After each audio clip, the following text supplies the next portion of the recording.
Dalam mukhlisin dan akhluddin, tantangan niat ini tentu kemudian diikuti oleh caranya. Dari tujuan masuk ke cara ittiba kepada Rasulullah SAW. Kemudian diikuti oleh aturan. Aturannya adalah aturan Al-Quran. Nah, ini mukhlisin dan akhluddin. Hunafa yang hanif, yang lurus, yang berakhir sholat wa yaqtul. Kalau kita melihat fil amr ini, aqimus shalah, dan di mana kita melihat wajibul zakat, ini jelas yang satu adalah konkret bagaimana kita harus melaksanakan urusan-urusan hablullah dengan baik, dan wajibul zakat adalah sebetulnya bagaimana kita melaksanakan hablun nas dengan baik. Belumlah dia disebut orang yang ikhlas, atau belumlah dia memurnikan agama jika dia tidak melakukan urusan hablullah dengan baik dan hablun nas dengan baik. Artinya, bagaimana urusan-urusan menjalankan perintah Allah itu, memurnikan ketaatannya dalam menjalankan perintah Allah itu adalah salah satu bagaimana dia menegakkan ritual-ritualnya dan bagaimana dia menegakkan ibadah-ibadah sosialnya. Kalau kita sudah masuk ke sini, belumlah dia disebut orang yang ikhlas kalau seandainya dia ahli tahajud, ahli zikir, tetapi dia tidak melakukan kebaikan-kebaikan sosial, masih membicarakan atau memfitnah tetangganya, menggibah tetangganya, tidak mau melakukan kerja bakti misalnya. Ini salah satu bentuk bagaimana yang Allah inginkan mukhlisin dan akhluddin. Bagaimana urusan-urusan terhadap Allahnya harus baik, tetapi urusan-urusan sosialnya juga harus baik terhadap sesamanya. Juga sebaliknya, ada orang-orang yang dermawan, orang-orang yang menolong orang dengan baik, dengan mudah, tapi dia tidak mau melakukan urusan-urusan hablullah dengan baik. Nah, ini kunci. Dari sini mulailah saya masuk kepada ketika kita melihat hablullah dan hablun nas, sering orang memisahkan ini. Artinya urusan-urusan dengan Allah adalah urusan-urusan ritual, tetapi ketika urusan dengan sesama, bermuamalah, ini bukan dianggap urusan-urusan agama. Jadi kalau di masjid begini, wah ini urusan agama. Tapi kalau udah di luar, dianggapnya wah ini udah bukan urusan agama. Jadi ada satu pernyataan yang juga berbahaya ketika pernyataannya kita diperintahkan untuk memisahkan sesuatu hal yang sifatnya hablun nas, tiba-tiba harus dipisahkan dengan yang berurusan dengan hablun Allah. Padahal saya berbicara, antum semua mendengar, ini karena Allah. Saya berbicara bisa karena Allah, pendengar itu bisa karena Allah. Segala sesuatu urusan kita tidaklah bisa kita lakukan kecuali atas izin Allah. Artinya sesungguhnya hubungan kita itu selalu harus lewat dulu Allah. Sebagaimana kalau misalnya handphone, saya telepon sama bapak nih, bukan handphone saya langsung berdiri di sana, bukan, tapi lewat satelit dulu. Lewat satelit baru sampai ke bapak, lewat satelit lagi baru ke saya. Seakan-akan tapi kita hubungan langsung. Nah, hubungan hablun nas ini seakan-akan langsung, tapi sesungguhnya Allah di tengah-tengah. Karenanya tentu kalau kita memahami seperti ini, kenapa hablun Allah dan hablun nas ini menyatu, bukan sesuatu yang terpisah. Ketika kita sudah memahami, ternyata apa yang kita lakukan secara hablullah dan hablun nas ini tidak terpisah, otomatis ketika kita melihat semisal bagaimana sih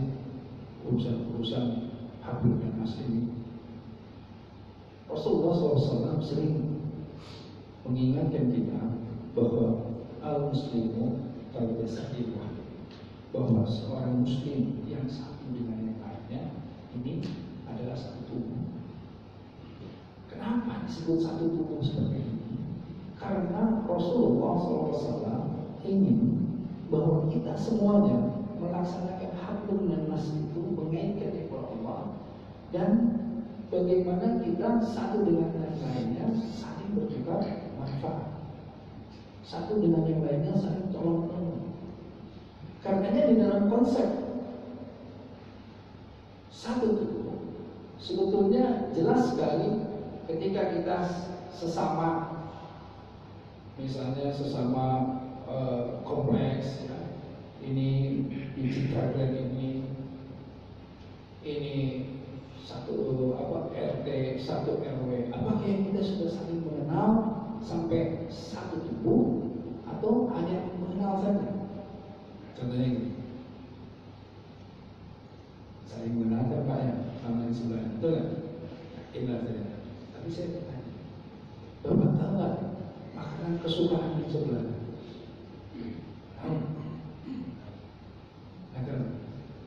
Bapak tahu makanan kesukaan yang sebelah? Nah ini pertanyaan sengaja. Artinya apa? Artinya dalam pertanyaan ini saya ingin mengetahui, apa kita di sini duduk hanya mengenal nama saja, atau lebih dari itu?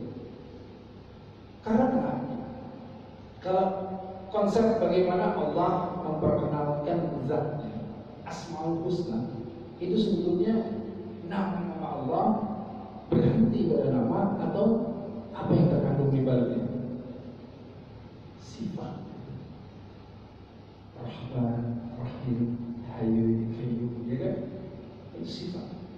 Jadi ketika kita mengenal tetangga kita, sebaiknya tidak berhenti kepada mengenal secara nama, tetapi lebih lagi mengetahui sifat, lebih dari sekedar nama. Dari sinilah ketika konsep ta'aruf itu akan kemudian memunculkan yang namanya tafahum. Jadi kita saling kenal, tapi kalau kita hanya saling kenal saja masih terbatas. Tapi kalau kita lebih mengenal lagi dengan sifat, kalau kita kenal sifat tetangga kita ini, dia tidak suka kalau misalnya kita bicara seperti apa. Ya jangan. Dia sukanya makan sesuatu, yang kita punya kita langsung kasih. Nah ini maksudnya dari ta'aruf itu bisa masuk ke dalam tafahum atau saling memahami. Dari tafahum barulah kemudian kita bisa tahu, muncul rasa bagaimana tolong menolongnya. Dari ta'awun ini, ketika bisa ta'aruf, tafahum sudah, ta'awun, ini akan lebih mudah untuk takaful. Nah ini seringkali kita dengar takaful ya, nama asuransi ya, takaful. Padahal takaful ini sebetulnya artinya adalah saling memikul beban, takaful. Dari ini semua muncullah insan. Nah ini yang sulit ini insan ini. Insan ini bagaimana kita mendahulukan orang lain. Belumlah sempurna iman seseorang itu Rasulullah SAW sebelum dia bisa mencintai saudaranya sebagaimana dia mencintai dirinya sendiri. Nah, kalau sudah begini, ini yang gampang sulit. Tetapi inilah yang diinginkan al-muslimu kal-jasadi wahid. Ini konsepnya. Kalau kita lihat wa adraka mal aqaba faqur aqaba au it'am fi yawmin zi masbaba. Tahukah kamu jalan yang dari sukar ke Allah? Wa adraka mal aqaba. Tahu tak? Jalan yang sudah mendaki lagi sukar. Faqur aqaba, membebaskan budak dari budak. Kita tidak bahas itu, tapi kita bahas au it'am fi yawmin zi masbaba, atau memberi makan di hari kelaparan. Maksudnya apa? Maksudnya ini, kalau kita punya makanan banyak, ya, saya bisa memberinya dengan senang hati. Pak, ini saya punya, ini saya punya. Karena saya banyak. Tapi ketika hari kelaparan, di mana saya juga kelaparan, bapak semuanya kelaparan, dan tidak ada barang itu, hanya ada satu-satunya. Bisakah kita memberikan ini kepada orang lain? Memberi makan di hari kelaparan. Jangan membagi semua. Dan ini tidak dimungkinkan kalau seandainya kita tidak melewati tadi fase-fase ta'awun, tafahum, ta'awun, takafur. Ini tidak mungkin bisa terjadi. Begitu. Nah, disinilah muncul semangat yang namanya ukhuwah Islam. Bagaimana kita memperangi, akan muncul yang disebut ta'riful qulub, atau bagaimana menyatukan hati. Menyatukan hati itu seringkali kita sulit, ya, karenanya kenapa subuh berjamaah ini menjadi penting, menjadi satu tanda-tanda kebangkitan umat ini adalah subuh berjamaah, karena memang kita harus berlatih berjamaah. Kita ini sulit sekali berjamaah. Karenanya untuk berjamaah ini kita harus berlatih bangun, berlatih melawan diri sendiri, berlatih bersama-sama, duduk bersama-sama, saling mengenal. Ini pasti memang masuk dalam latihan-latihan agar supaya muncul ukhuwah. Kita lihat bagaimana kita sendiri sebetulnya terkaget-kaget ketika 4.11 212 digelar. Kenapa kita cukup kaget di sana? Karena kita melihat memang banyak sekali orang yang dahaga terhadap ukhuwah. Dahaga sekali. Kita betul-betul merindukan yang namanya ukhuwah. Dan itu tersimpan di dalam hati semuanya. Jadi ketika ada wadahnya, semua tumbuh sana. Semua tumbuh sana. Tetapi ini tidak mungkin atau tidak dimungkinkan jika seandainya masing-masing tidak mempunyai ghirah yang sama. Masing-masing harus punya ghirah yang sama. Dan kalau seandainya ghirah itu muncul dari subuh-subuh berjamaah, dari khulafah, dari nikah, itu ghirah muncul. Kalau tidak akan muncul. Sedikit saya bicara ghirah. Ghirah itu diartikan semangat. Tapi kalau kita melihat dari tasawuf, ghirah ini artinya cemburu juga. Ghirah ini artinya cemburu. Menarik sekali. Kenapa kita bahas dulu? Itu Qayyim Al-Jauziyah menyebutkan bahwa ghirah itu ada dua hal. Cemburu terhadap kekasih atau cemburu karena kekasih. Ya. Kalau cemburu karena kekasih, ya, seandainya seseorang yang kita kasihi, ya, seandainya seseorang yang kita kasihi dihina, apa reaksi itu? Apa perasaan itu? Padahal kalau kita lihat memang mesti hinaan orang tersebut tidak kemudian menjadi seseorang yang kita kasihi itu menjadi hina, betul? Kalau seseorang yang kita kasihi ini direndahkan oleh orang lain, tidak serta-merta dia menjadi rendah. Tetapi rasa ini muncul, kita tidak bisa menerima. Makanya disebut ghirah, cemburu karena kekasih. Ini muncul, kenapa? Karena cemburu terhadap kekasih. Maksudnya apa? Jika seandainya ada seseorang yang kita kasihi, ternyata dia lebih melirik yang lain, memprioritaskan yang lain. Bagaimana hati kita? Cemburu kan? Tetapi apa dasarnya kita cemburu? Karena kita mengasihinya, karena ada kasih, sayang kita berada mengasihi. Tetapi kalau tidak ada itu, seandainya ada seseorang yang kita tidak kenal, kemudian dia melirik yang lain dan memprioritaskan yang lain, kita juga tidak masalah, betul. Nah, kalau kita orang ini sama doa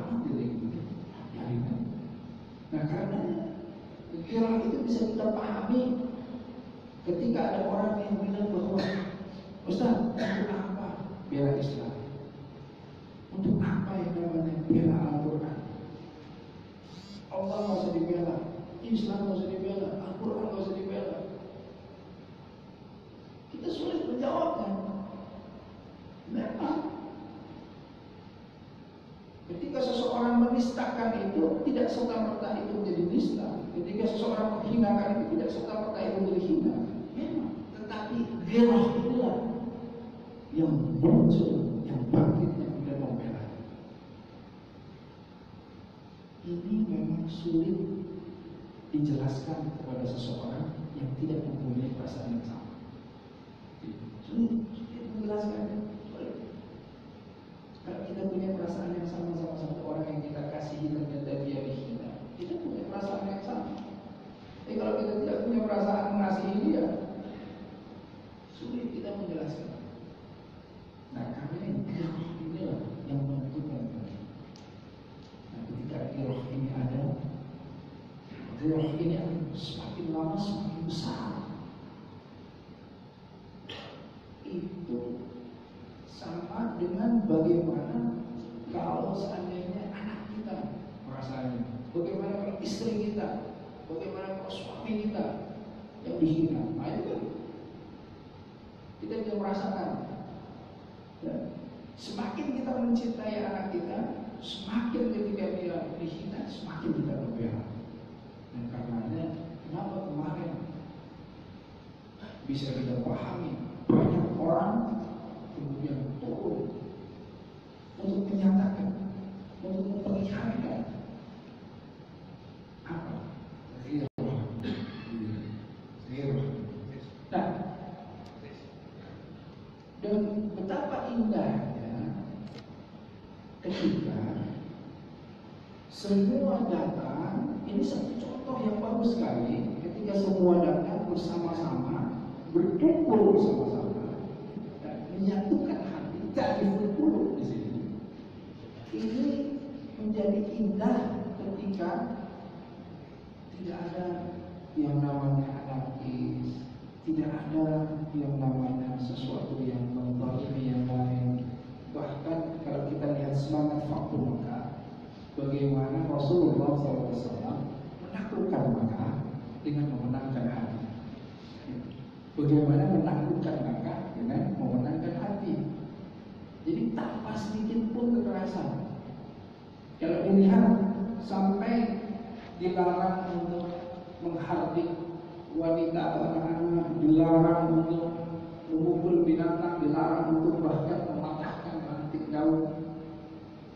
Artinya apa? Artinya masuk untuk memenangkan hati.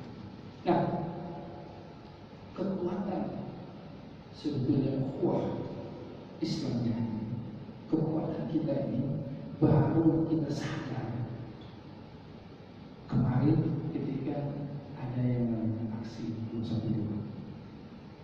Ini yang turun baru 7,5 juta, ini kurang lebih. Yang di rumah juga banyak yang tidak berkesempatan untuk hadir pada saat itu. Ada yang uzur karena sakit, ada yang karena tidak ada kendaraan, ada karena berbagai tanggung jawab, harus menjaga anaknya, harus menjaga ibunya, dan lain-lain. Tetapi bayangkan pada saat itu Aisyah, kita itu bangkit, kita baru sadar bahwa sesungguhnya kita ini punya satu kekuatan yang sangat besar kalau kita bersama-sama, kalau kita berjamaah. Al-Muslim al-Bunyamin yasutu ba'd. Muslim yang satu dengan yang lainnya itu saling merekatkan, bagaikan benteng yang kuat, saling menguatkan, saling menguatkan.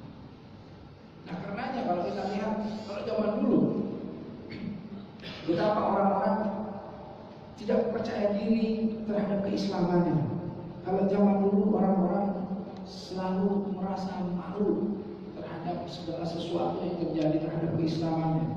Iya, zaman dulu kalau kita misalnya bilang, wah, ini kita bagikan buih-buih banyak, tetapi tertiup angin dan lain-lain. Saat ini tidak seperti itu. Saat ini kita bisa pastikan buih-buih itu berubah menjadi gelombang. Buih-buih itu berubah menjadi ombak yang siap menerkam. Saat ini kita bisa merasakan di dalam hati kita semuanya bahwa kebangkitan umat Islam di Indonesia telah berjalan. Ya, telah berjalan. Kita mesti masuk ke dalamnya. Kita mesti masuk ke gerbong-gerbong. Lokomotifnya sudah berjalan, kita mesti masuk ke dalam gerbong. Artinya apa?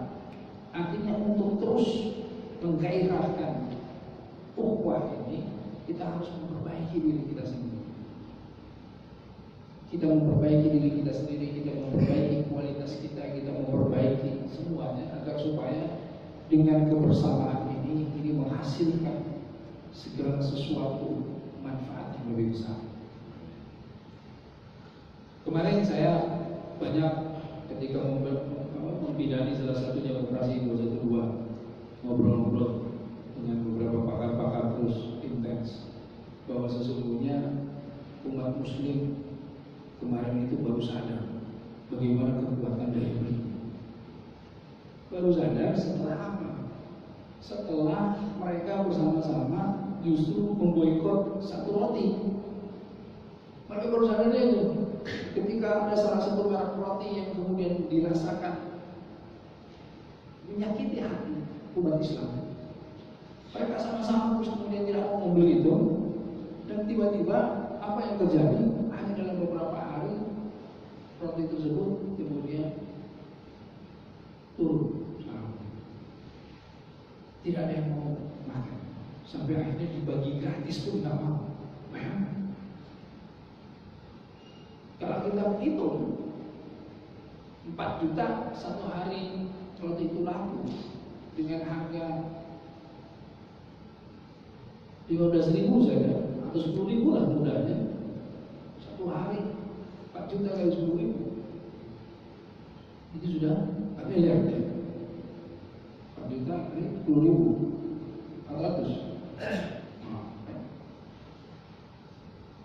Itu 400 miliar itu kalau 7 hari berapa?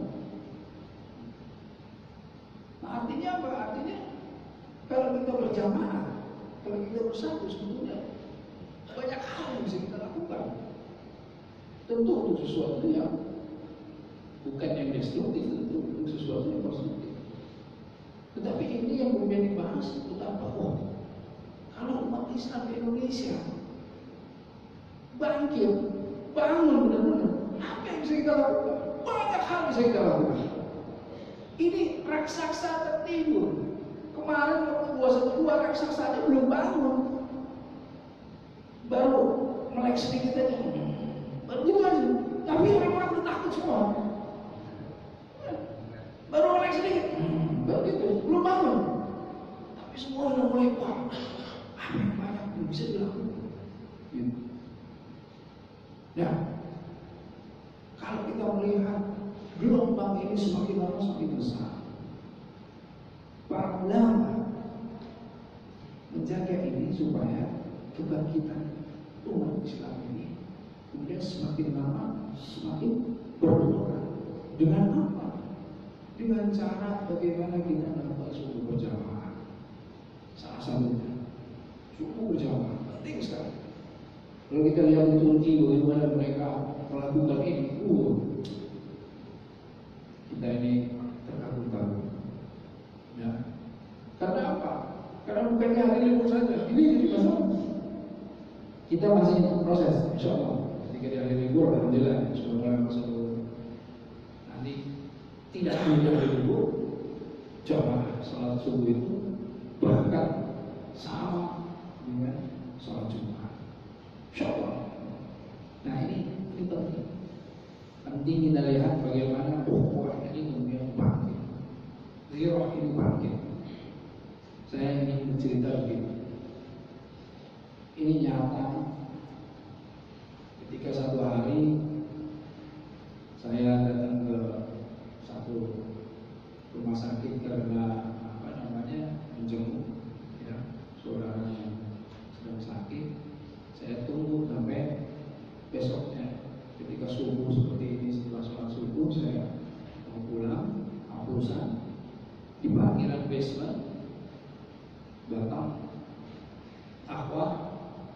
pakai hijab, dan tiba-tiba dibuka hijab pun.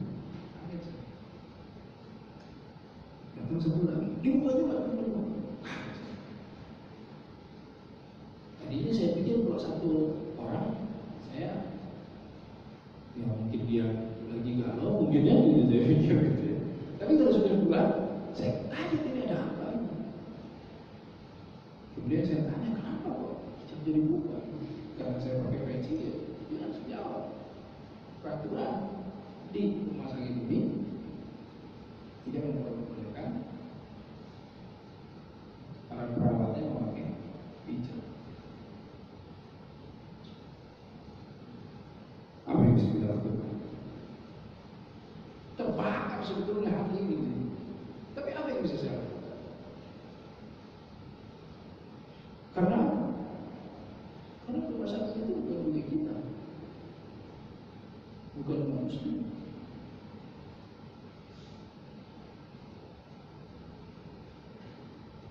Kemudian apa yang bisa kita lakukan?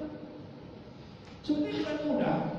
Jika seandainya tadi kita paham betapa kita kalau bersama-sama berjamaah itu kita bisa melakukan banyak hal, ya sudah kita kumpulkan saja. Berapa juta orang, kalau perlu berapa ribu orang, berapa puluh ribu orang, ayo kita berjamaah, kita kumpulkan dua meja, kita beli rumah sakit itu, kita bikin aturan syariah besar. Tapi apa yang terjadi? Bikinnya seperti ini. Kebangkitan umat mesti diikuti oleh kebangkitan ekonomi umat. Kalau tidak bisa, kalau tidak akan bisa. Karenanya saya sering bicara di jamaah ibu-ibu bahwa ibu-ibu ini ujung tombak kebangkitan ekonomi umat. Kenapa? Saya kalau pulang ke rumah, saya makan apa yang disediakan oleh istri saya. Ya, apapun saya makan, ya itu sudah. Ya. Apa kita punya waktu banyak untuk kemudian mengatur menu dan lain-lain? Tidak kan? Jadi kita apa yang bisa kita siapkan itu kita makan. Istri kita ini lah yang kemudian mereka belanja di pasar, belanja di mall, belanja di mall, ya kan? Mereka lagi menentukan mereka mau beli yang mana. Karenanya perlu kalau kita arahkan, seandainya ideologi kita tumbuhkan, apa ideologi apa? Bagaimana kita membeli produk-produk yang dihasilkan atau dibuat oleh umat. Ketika kita membeli produk yang dibuat oleh umat, insya Allah akan ada kebangkitan ekonomi. Ini ideologi itu saja. Memang secara prakteknya ini perlu perencanaan yang matang. Karena ketika kemarin berbicara dengan Ustaz Syafiq Al-Baliau, dengan Prof. Abimanyu, Anggito, Abimanyu dan lain-lain, kita berbicara hal-hal yang kemudian teknis dan lain-lain. Tapi intinya bahwa ujung tombak itu ibu-ibu banyak. Ini daya beli baru daya beli. Bagaimana kemudian kalau seandainya ada satu kopi misalnya, yang kalau misalnya kita beli sekian persennya, kemudian dia membiayai program LGBT misalnya, apa kita mau beli itu? Ini kan prinsip, betul. Nah, hal-hal seperti ini yang sering kali kita lewat. Bahkan kita bicara sampai ke ini, gelang tasbih misalnya. Kalau kita lagi umroh atau haji, siapa yang buat ini? Ternyata sudah bukan umat muslim lagi buat ini. Bayangkan baju-baju ihram, bayangkan baju-baju koko, bayangkan sarung-sarungnya, bayangkan. Ini sebetulnya satu hal yang membuat kita perlu menebarkan kesadaran ini, supaya masing-masing dari setiap rumah mulai berpikir, mulai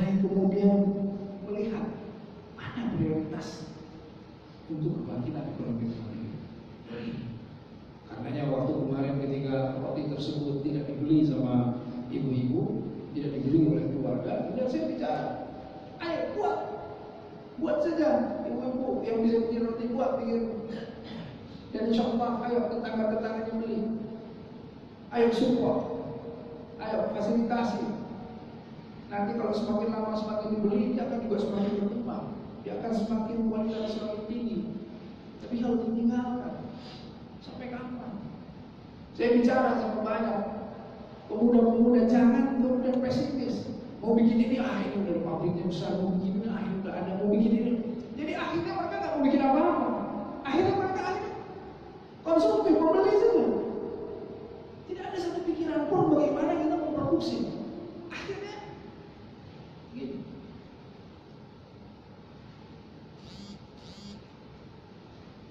Perlu perubahan. Ini momennya, ini saatnya berubah. Ini momen untuk berubah. Tepat sekali waktunya sekarang. Ayo masuk dalam perubahan. Karena kembali ke ayat yang pertama, mukhlisina lahuddin, murnikan ketaatan kepada Allah. Kita berpikir begini. Kalau saya tanya sama bapak, apa bentuk contoh fardu kifayah? Apa contoh fardu kifayah? Pasti jawabannya adalah jenazah. Salat jenazah. Ya, karena kita di SD semua jawabannya begitu ya.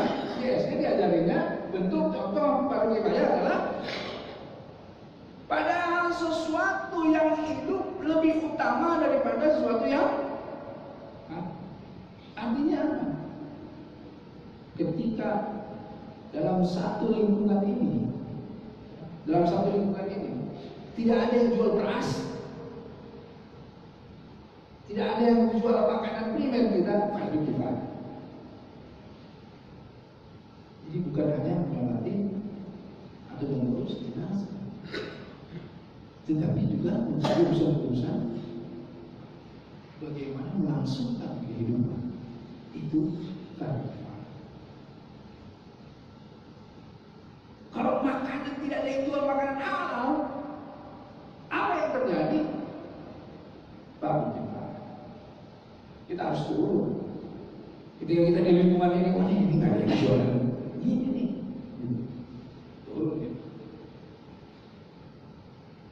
Nah, hal-hal seperti ini sebetulnya yang mesti ada dalam pikiran kita.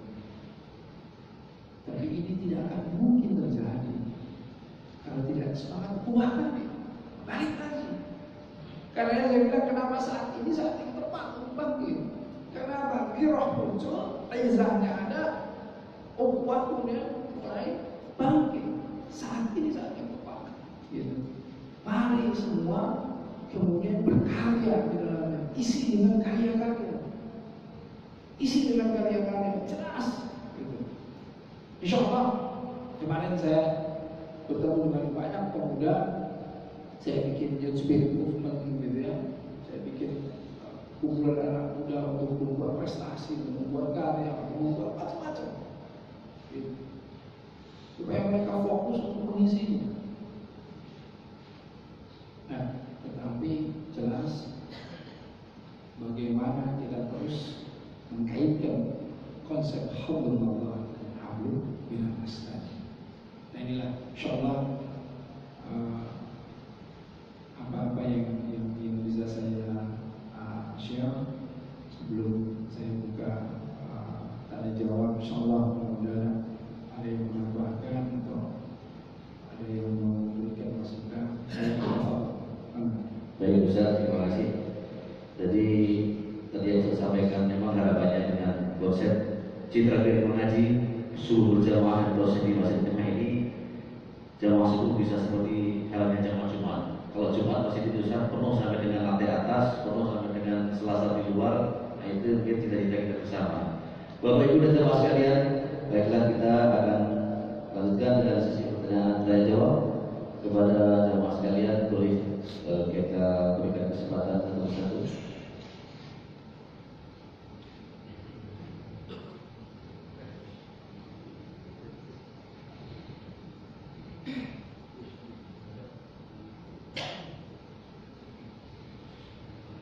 Ya, silakan kalau mau masuk. Sami-sami Bandung ya. Maka Pak.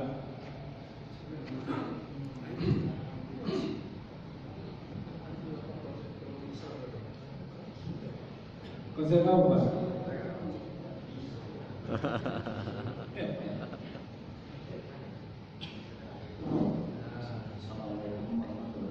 Waalaikumsalam.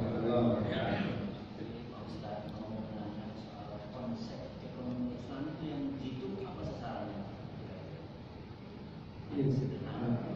Baik. Alhamdulillah. Terima kasih Pak. Baik.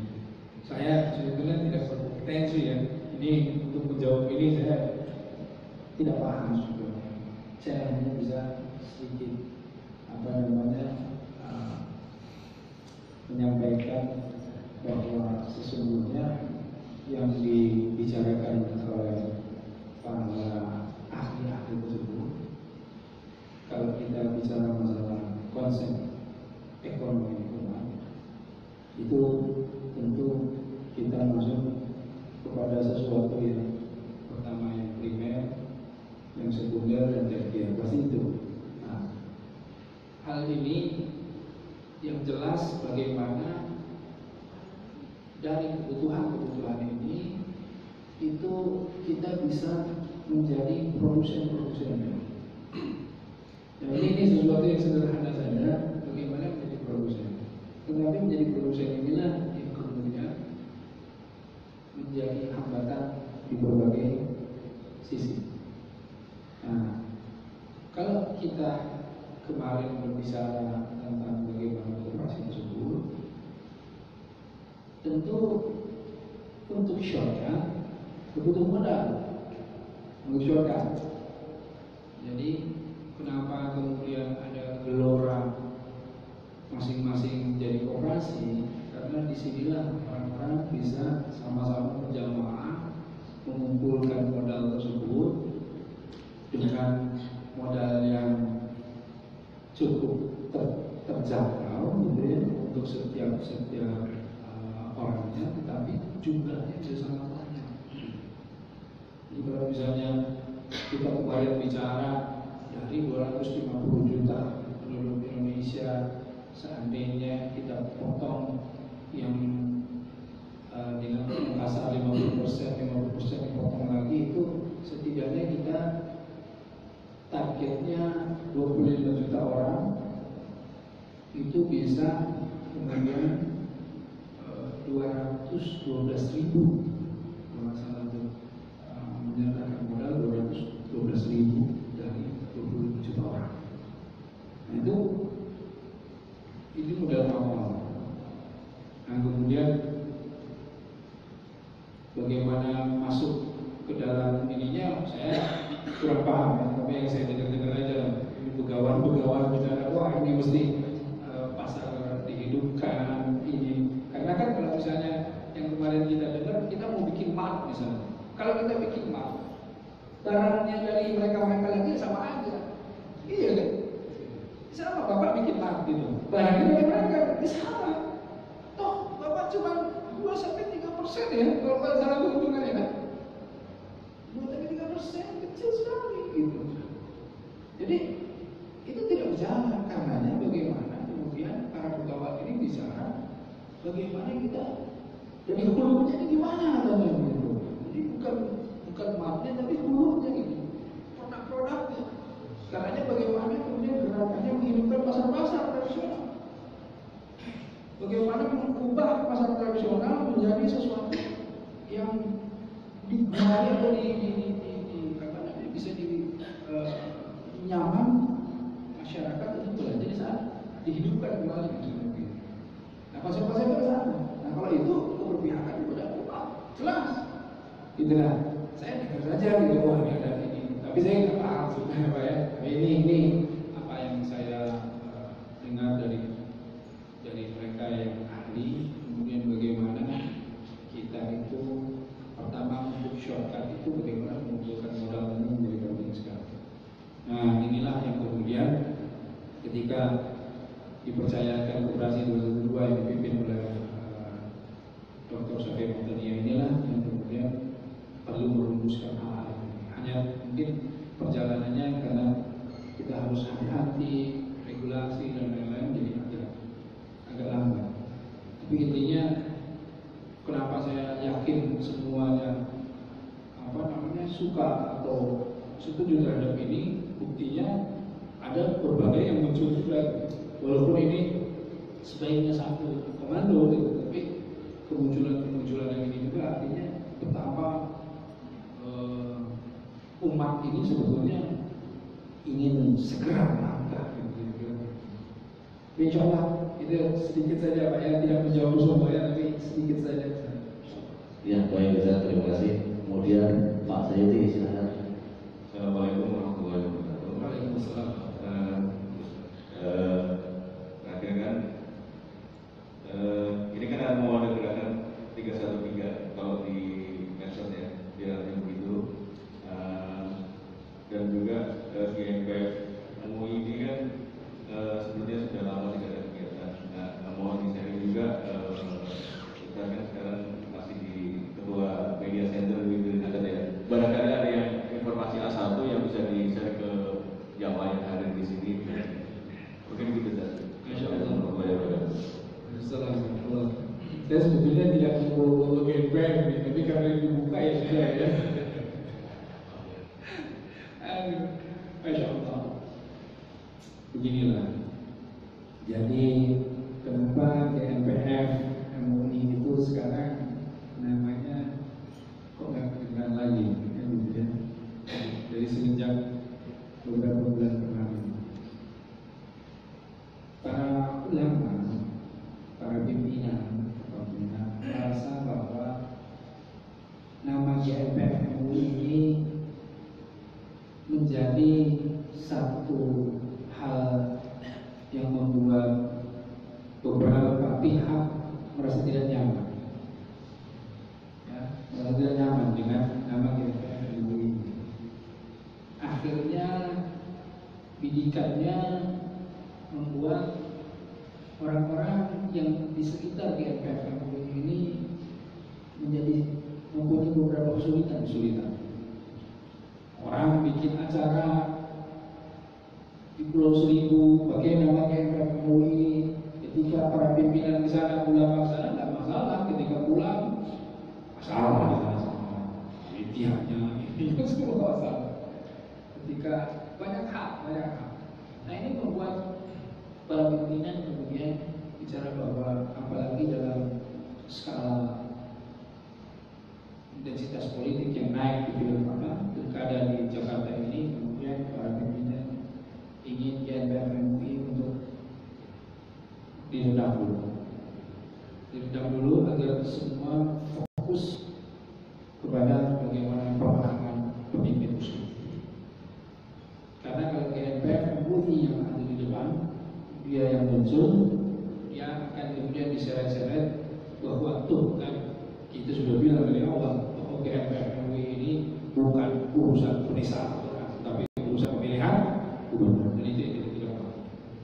Ya, kita tidak sedang berbicara gubernur, kita sedang berbicara bagaimana penegakan Al-Maidah 51. Kalau ya itu berhubungan, itu berhubungan, tetapi jangan kemudian visi kita direndahkan kepada hanya sekedar urusan pilkada. Tidak. Tadi kita betul-betul ingin menegakkan bagaimana Al-Quran, bagaimana surah Al-Maidah ayat 51 itu betul-betul ditegakkan. Bagaimana penistaan Al-Quran itu betul-betul diselesaikan secara hukum. Itu fokus itu. Karena secara hukum kita terus mengawal itu semua. Gitu. Tapi di urusan-urusan yang lainnya kita hendakkan yang lain yang kemudian berjalan. Jadi ketika kemarin ada 212 jadi 2, ya, itu bukan GNPF MUI, bukan. Tapi kita tentu mensupport itu dari teman-teman FUI, teman-teman FPI. Jadi GNPF ini kan sebetulnya mencakup semua, bukan hanya 1-2 golongan, 1-2 organisasi, bukan. Karena ketika 212 yang menjadi motornya teman-teman FUI, teman-teman FUI tentu kita support juga. Tapi kenapa kemudian di 212 judul 2 Habib muncul misalnya? Karena ada Habib muncul.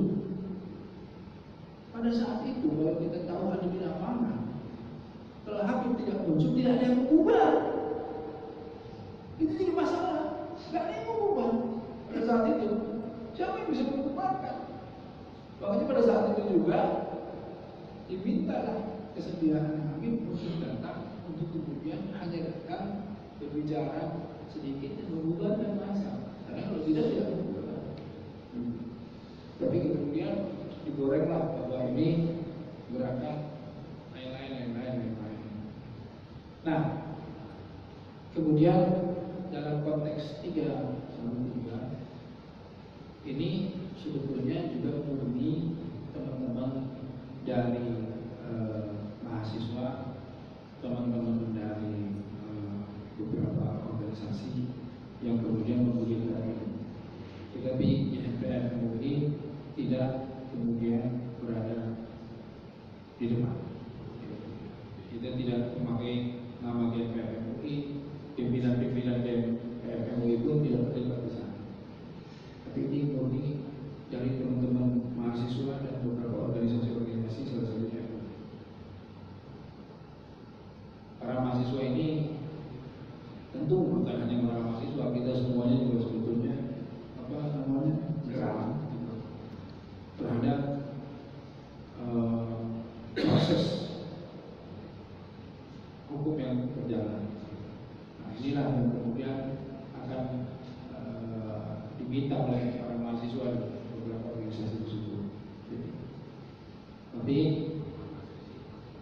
kalau kami dari Media Center mengarahkan bahwa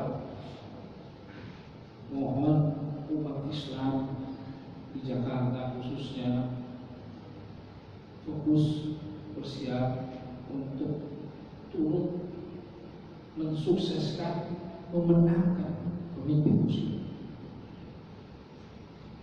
Bahkan kita bilang sama orang-orang yang tidak mau mencoblos atau golput, kita bilang bahwa saatnya umat memilih. Ini saatnya umat memilih. Ini waktu yang tepat, saatnya umat memilih. Boleh jadi pilihan Anda, pilihan antum semua sekarang, boleh jadi suara antum inilah yang membawa antum kepada surga Allah. Karena karena ini jihad. Ini sudah termasuk hal yang penting, karena ini darurat. Jadi ayo segera saatnya bergerak, saat ini untuk memilih dan pilihlah pemimpin muslim karena ini sudah darurat. Yang di luar dari Jakarta, kami meminta untuk ikut mengawal, untuk ikut memberikan semangat, untuk ikut mengawasi kecurangan. Karenanya ada beberapa yang digulirkan oleh teman-teman dulu itu yang namanya Majelis Pelayan Jakarta atau MPJ, yang kemudian sekarang berubah nama menjadi Gemam, Gerakan Pemenangan Jakarta, karena lebih besar lagi yang terlibat di sana. Mereka atau organisasi atau gerakan kemenangan ini membuat satu program yang namanya Tamasya Al-Maida. Artinya bagaimana orang-orang yang di luar Jakarta diajak untuk masuk ke Jakarta untuk ikut meramaikan, artinya untuk mengawasi, sebetulnya intinya sana, ikut mengawasi jangan sampai terjadi ada kecurangan, jangan sampai terjadi intimidasi di TPS dan lain-lain. Tapi untuk masalah detailnya saya kurang paham. Detailnya ada di teman-teman di rumah atau di gerakan pemenangan Jakarta tersebut. Nah, ini menjadi penting sekali. Menjadi penting sekali. Saya ingin menambahkan sedikit. Kalau seandainya di samping-samping rumah kita, di tempat-tempat market itu ada yang jualan alkohol, antum terganggu.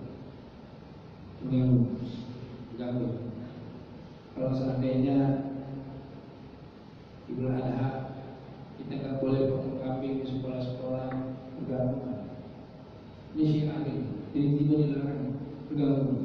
Kalau seandainya daging anjing dilegalkan di pasar-pasar, terganggu. Kalau seandainya prostitusi itu dilegalkan kemudian dengan konsep akan disuntik setiap bulan, terganggu. Ini penting sekali. Saya mengutip dari Ibnu Taimiyah. Beliau ini selain ulama, tapi beliau ini panglima. Jadi beliau itu seringkali menulis siasat.